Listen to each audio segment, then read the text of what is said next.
Coming up, we look ahead to tonight's World Finals opener, talk USAC Oval Nationals at Perris, and I've got results from last night's 10,000 to win show at Millbridge. Let's go.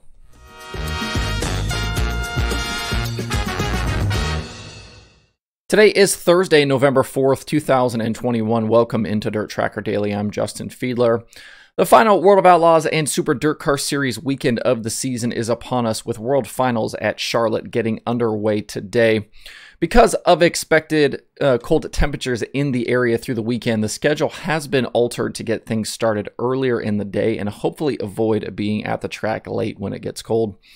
Today, the pit gate opens at 11 with grandstands at 2 and hot laps on track at 3 p.m. The schedule is similar for Friday and Saturday, with again grandstands open at 2 and opening ceremonies at 3. Keep an eye on things today, though, as there is some rain in the area this morning. It should push out by the afternoon, but it may affect the program tonight. Thursday, our World Finals is always prelim action with hot laps and qualifying for both the World of Outlaws series and hot laps, qualifying, and heat races for the Super Dirt Car series. Friday and Saturday, then, we'll have features each night for all three divisions. We know all three champions have secured their titles entering the weekend, with Brad Sweet, Brandon Shepard, and Matt Shepard set to collect trophies on Saturday night. So the focus this weekend will just be on the actual races themselves and who can close out 2021 with victories.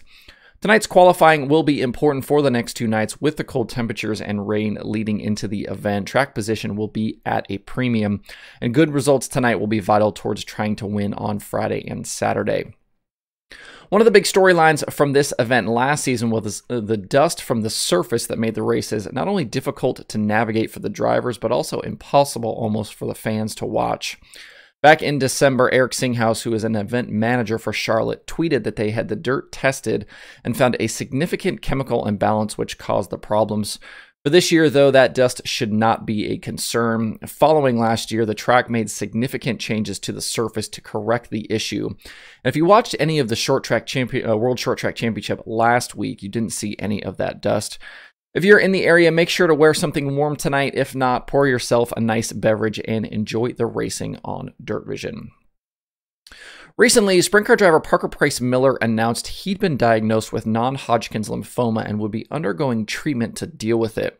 In the meantime, though, he plans on continuing to race, and yesterday his car owner Sam McGee revealed a special green paint scheme that PPM will campaign this weekend at World Finals. It highlights awareness of this particular form of cancer.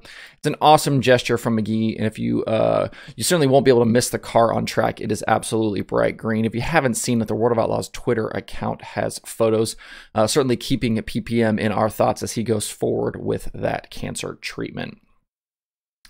USAC West Coast Swing to complete the season starts tonight out in California at Perris Auto Speedway.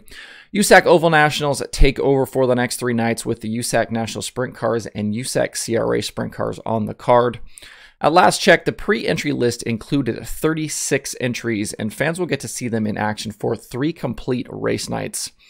Track was open last night for practice, and at the end it was Tanner Thorson at the top of the sheet, with Jake Swanson and Brady Bacon completing the top 3.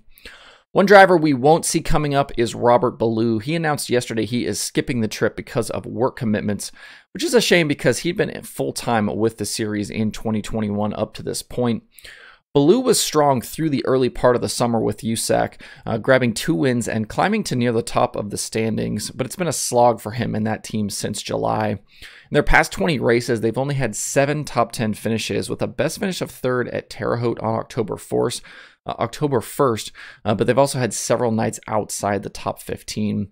Ballou said he does plan to spend the winter getting his program built back up again and be ready to go for Florida in February.